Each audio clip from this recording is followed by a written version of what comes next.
Hi everyone, welcome to another Player Development Project Q&A. Pleased to be joined once again by my colleague, UEFA A licensed coach and PDP technical advisor, Dan Wright. Dan, how are you this week, mate?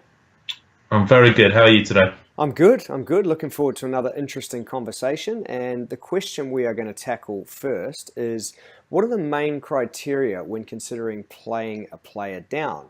My son is Q4 and physically small, but I wonder where ability fits in. And this is coming from Ryan via Twitter. So I think he's implying that his son's going quite well technically there, but obviously is a Q4, and for those who may not be familiar with that term, that means he's born late in the school year or the final quarter. What are your thoughts initially around this one, mate? Yeah, this is quite a complex one, isn't it? Something we've both got experience of. For me, there's quite a few different factors that I think you've got to consider.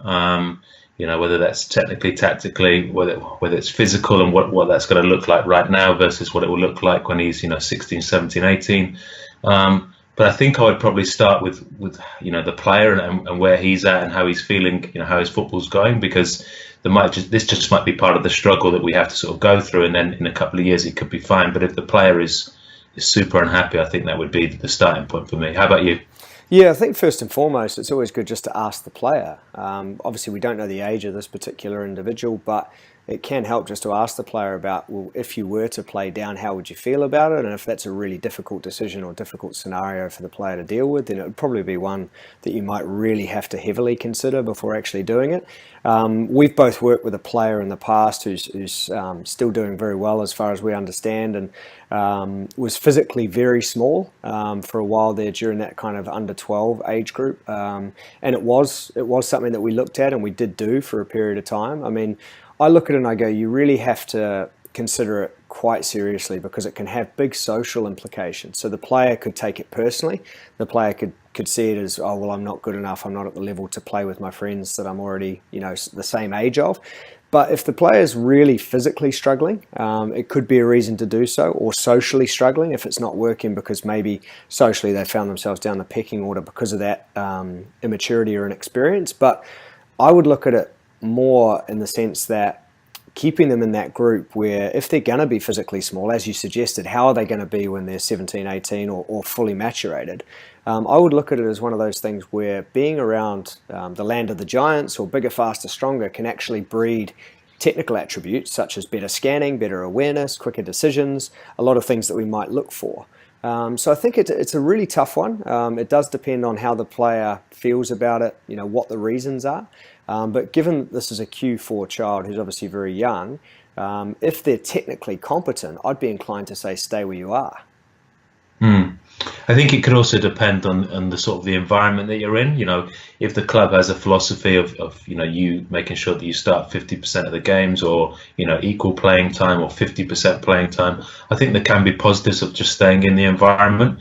There are obviously some sort of horror stories of parents and players going 2 hours down the road and then playing 8 minutes, and that's just not beneficial. So it might be a conversation for the player saying, in this environment you'll play for this long, but in that environment you could play 3 or 4 times longer. I think that could be a no-brainer. The social issues that you touched on, I think, are huge because it can have sort of long-term effects. If you say to a player you're going to play down for this 6 weeks or even 6 months, I think that's a long time where they're not with their mates, and this might be people they're going to school with, it might be people they're training with regularly, and so removing them from that circle could be quite uncomfortable. And then you've also got to think about when you reintroduce them, what does that look like, because they will have been away, so they'll have missed out on all the sort of the in jokes and the training sessions and just the sort of general flow of practice. So that can have a long-term standing. But equally, I suppose there are some advantages of that. I think somebody that's character is probably less dominant,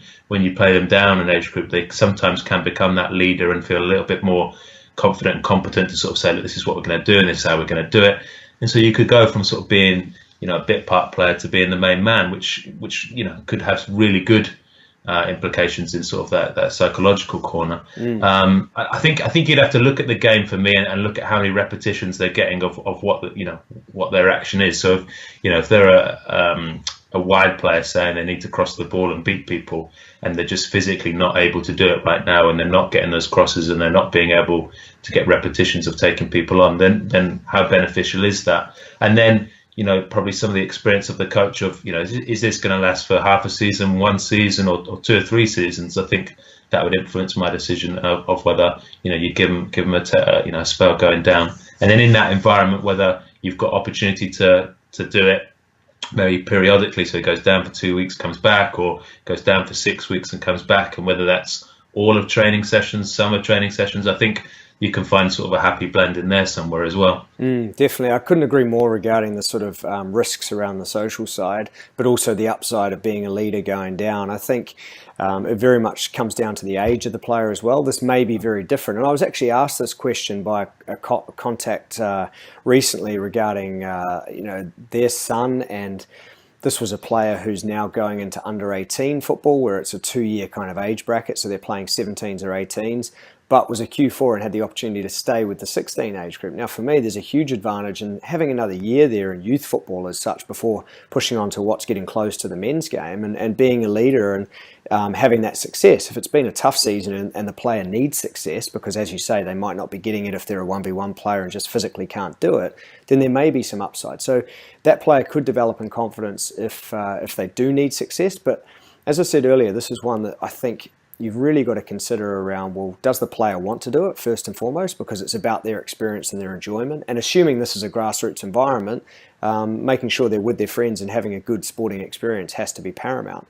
But if there are some upsides that are sort of tangible or able to be tracked, and there's an open dialogue and a real honesty with the player as to why we're doing this and we think this will benefit you, then it's worth considering. But based on the implication that the player seems to be technically coping, I would be inclined at this stage to stay put and then see how things go. If the player is really struggling to sort of be thrown in the deep end and swim at all, then it's a case of managing that entirely. And we've actually got some pretty interesting content on the site around this. We've got a couple of articles from Steve Lawrence in issue 10 and issue 11 of the magazine, one around relative age effect, which is obviously the area that we're kind of talking about here, as well as biobanding, which is one way of perhaps looking at this issue and looking at how we can sort of place kids together physically and look at their biological age as opposed to the other sort of factors that go with that. But that's also got to be done with a grain of salt and a lot of consideration and knowledge of the player at the centre of it.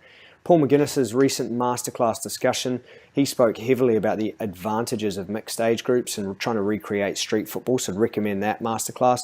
And later this year, we've got a fantastic conversation with Nick Levitt at the FA around talent ID, and we recorded that one very recently, a really good discussion which goes into these kind of ideas. So some good content there, both on the site now and coming up shortly to look forward to. Any final thoughts on this one out there from your perspective, Dan? Yeah, I think it just sort of links into, that non-linear journey, doesn't it? It's not going to be the same for every single kid in your group, and having, whilst some of it is guesswork, but having some idea of what the player is going to look like in the future. So, if both parents are 6'1" and at the moment the player's undersized, I'd probably just stick with it because he's going to be fine, and this just might be part of his struggle.